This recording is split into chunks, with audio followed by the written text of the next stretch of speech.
Yeah, thanks, Sue. And away we go. 20 minutes it is. Good afternoon, everyone. Three topics: performance, motivation, and objectives. All three, all linked.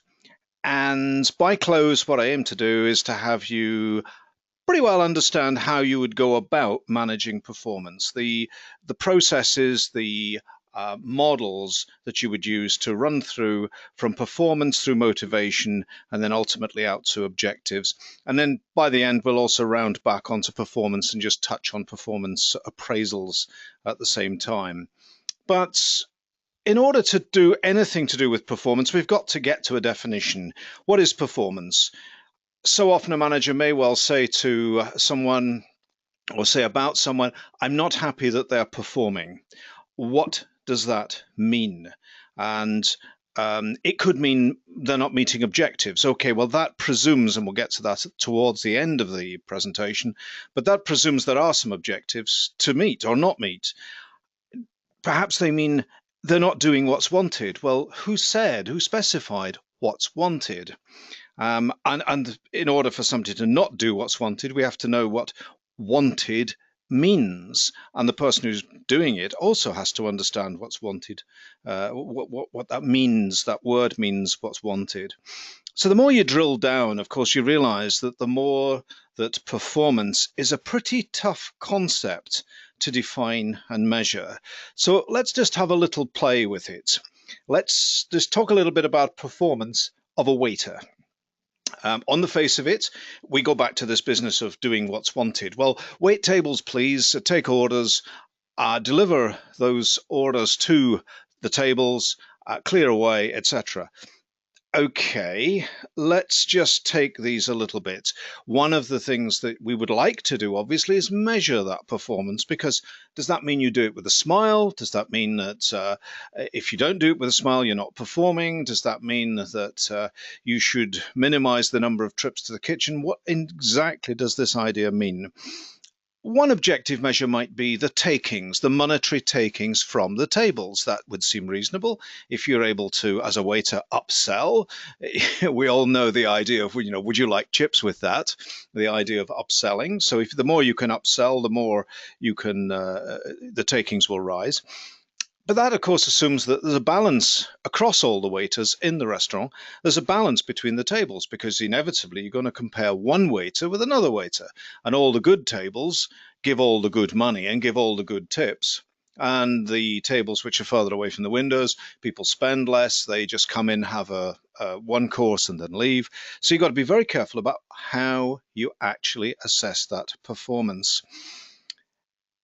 You could also talk about how it happens, how the balance is like people, for example, working during the week versus weekend.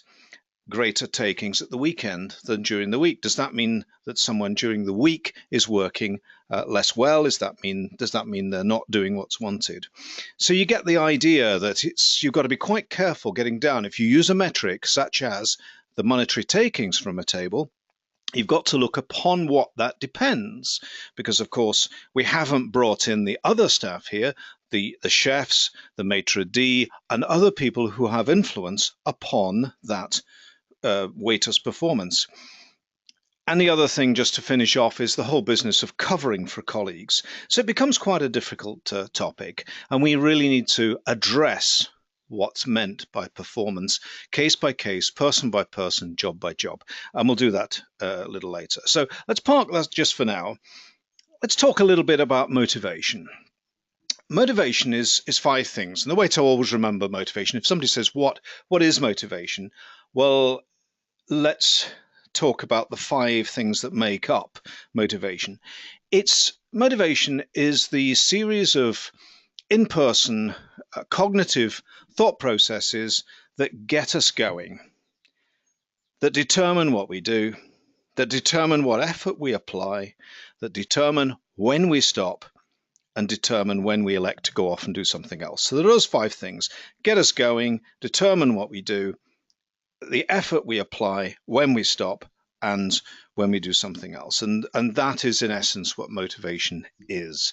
But what we need to understand before we can actually get involved with motivation, and therefore get involved again in the relationship between motivation and performance, is how the whole thing links together in an influence sense. So here we have an influence diagram. Now, you'll see this, and you'll have seen this, and you've got it in the workbook.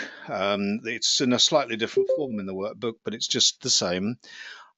What you've got on the left is the job that someone does. And the greatest motivator that we all have is the job we do. End. We can have other discussions, but that's the greatest motivator. Of course, that is dependent upon things like our personality, our implicits, our deep in self motives, and things like our growth need strength, the need that we have for growing. So yes, motivation can also be affected by the leader, by the manager, and it can be affected by the culture in which we carry out that job. But in essence, the job is the motivator. In order to have a high quality motivator, a job which is maximizing the motivational potential, we need to have work variety. We need identity, so we need to identify with the work. We need a degree of autonomy. The job has to be significant to us, and we must get feedback. We can't just do something and watch the whatever it is, the widget, go off down the production line. We need to know that what we just did has some meaning, so we need some feedback. And we can design jobs. And this is, of course, where the whole performance thing comes in. If the job is designed well to be maximized, we maximize the motivational potential by having all these things, then in principle, we've got the maximum motivation that we can hope for. So that's a little bit there on where motivation and the job plays. That then brings us to the most important document in the whole of employment, and that is the job description. Now, typically, the job description is the last document that anybody thinks about. Normally, it's contracts of employment, it's handbooks. Very few people actually put in place high quality job descriptions. It is the most important job in playing in this whole business of managing performance. And incidentally, I thought I'd just throw this one in. I can't even find where it came from. It's deep in our image library, and I wish I could find it, and I wish there were more, but it just tickled me. I've always wondered why you decided to be a dog, fooled by the job description. So frivolity is over. Let's have a look at where the job description fits in the whole line of influence from job right through to performance and outcomes. The job is defined by the job description. The job description then allows us to assess what the performance is. And the critical thing there is that the job should define each accountability. It's not a list of tasks, because that gives us no ability to assess performance. Weight tables would not be an adequate accountability for a waiter, because it tells us nothing about what the performance measure is and how we would tell whether or not that person was performing. So we do need to be sure that we have an adequate job description. But that's where the job description fits. It fits in the description of the job, which then we hope with a quality job design gives us motivation, which then of course gives us behavior and performance. And typically, as you see there, the job description would define outcomes. We're looking for that job description to define the outcome. I've put in there, incidentally, job satisfaction. I read a book yesterday, wonderful definition, one of those that you just do not use. It said something like job satisfaction, you'll see there as the sensing of the performance and further motivating the person. It said, and this was from a professor at Lancaster University, job satisfaction is where a person is satisfied in the job they do, which I thought was one of those wonderful circular definitions that you're told never to do. However, there we are. So the key thing about a job description and those accountabilities is that you should see it say, do something, wait a table, wait, to something, a table, or wait a table with people at it. So you talk something about the client there. So you would talk about taking an order from clients, do something to something. But here's the critical one, to achieve a result. Now, you can't, and this is where objectives come in, you can't be specific. So, for example, you could say that in your job description, complete projects on time and to budget. Now that is a good description that you'd want to see inside a job description, but you can't get into specifics. It might be, for example, to sell within a sales region to clients against budgets agreed from time to time. And that's the kind of language a job description would give you.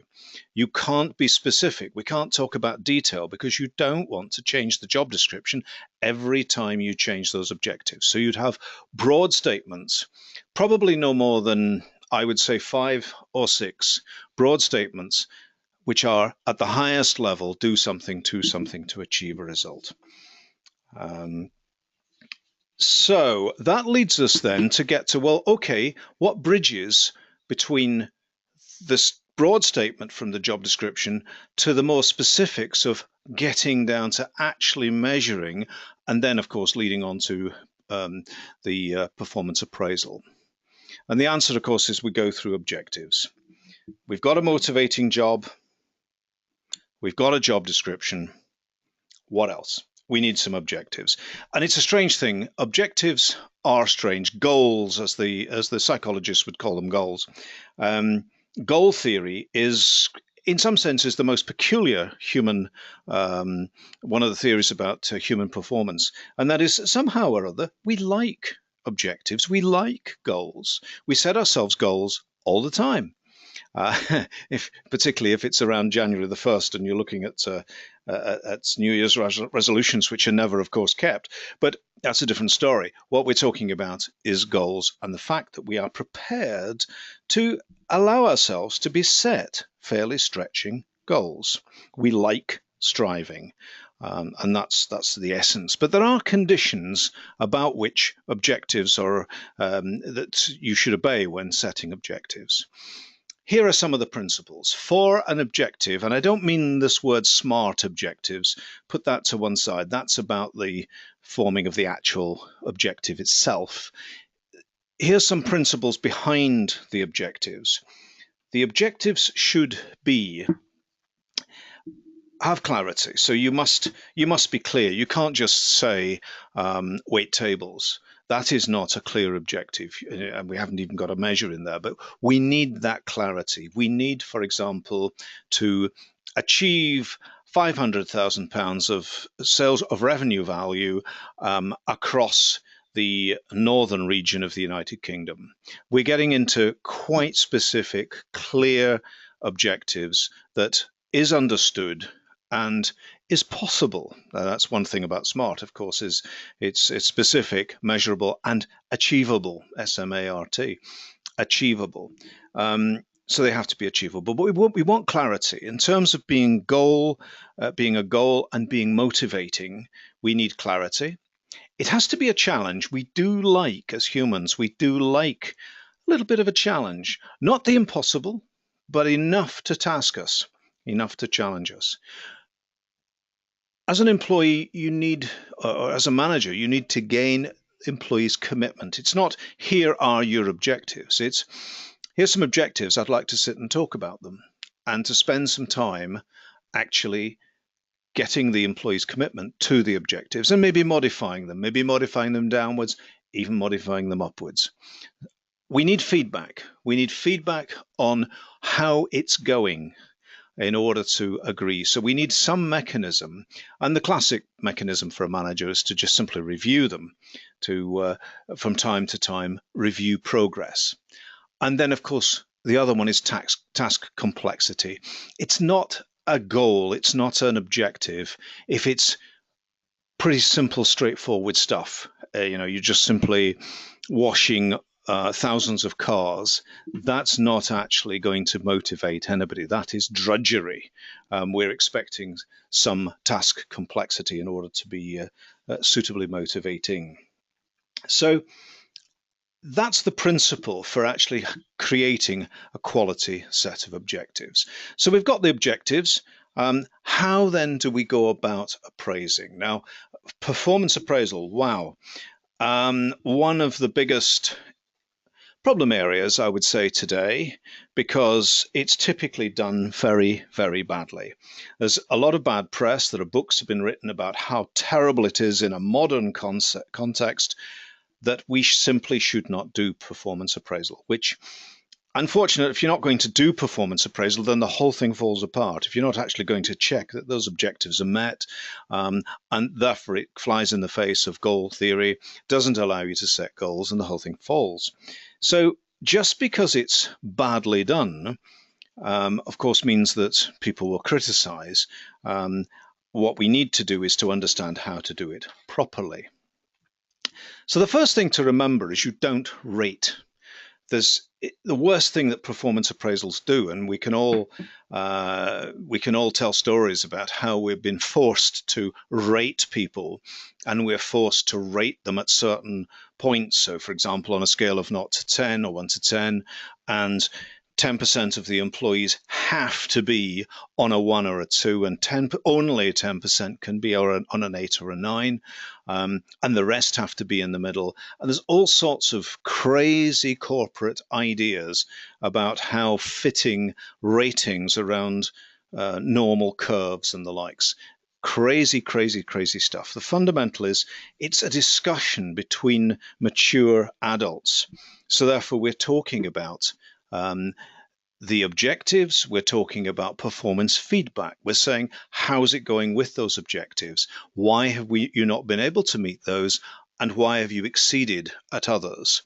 So it's a discussion. And of course, inevitably in the middle of that, it's a discussion about personal development. It's a discussion about you've not managed to do very well at this particular one. Let's say that you really, in a rating world, would want to give somebody a 3 for one particular objective.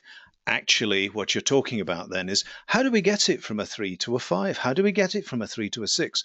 But we're not talking like that. We're saying, what development do we need to put in place for you in order to help you meet those objectives? And of course, the golden rule, hey, it shouldn't be at the last minute that you're talking about this. It shouldn't be a year from the objectives and suddenly we're saying what went wrong. This is something we should be doing continuously giving feedback to an employee against the objectives, against their job description, against those things that we want from them, that we've told them about, and continually coming in to say what other development is needed, what coaching is needed, what mentoring is needed in order to cause that in order to cause the objectives and the performance. So that's the key thing. We could go on a lot. And on our website, if you go to the knowledge base, put in performance, there are quite a lot of articles on there about performance, performance appraisal, and the likes. So there we are. We started at the beginning talking a bit about performance. And I said that performance is actually quite difficult to define, and you have to strive to define it. It's not wait tables. It's not sell things. It's a lot more than that. Otherwise, we don't get to a mutual understanding from the two people involved, the manager and the employee. We don't get a common understanding of what performance is. We then went into motivation and gave a bit of a discussion about motivation, because at the end of the day, if someone's not motivated, they are not going to perform. If they're not motivated, they will not give the behaviors that are needed, and therefore performance will not ensue, and ultimately the company outcomes will not ensue. So I then went into perhaps 4 fundamental or practical things. Job design is the first thing. You've got to get that motivation going, and you're doing that by job design. We then talked about the job description, the objectives, and then circled around to look again at, well, if we know what performance is, how do we actually manage the performance, the appraisal of performance. Of course, all of this assumes that we've got the right people in the job and that they've got the right conditions and all other things are equal, and therefore they are able to perform. So there we go. That's been a quick 20-minute gander over the top of performance and ultimately motivating and the setting of objectives. So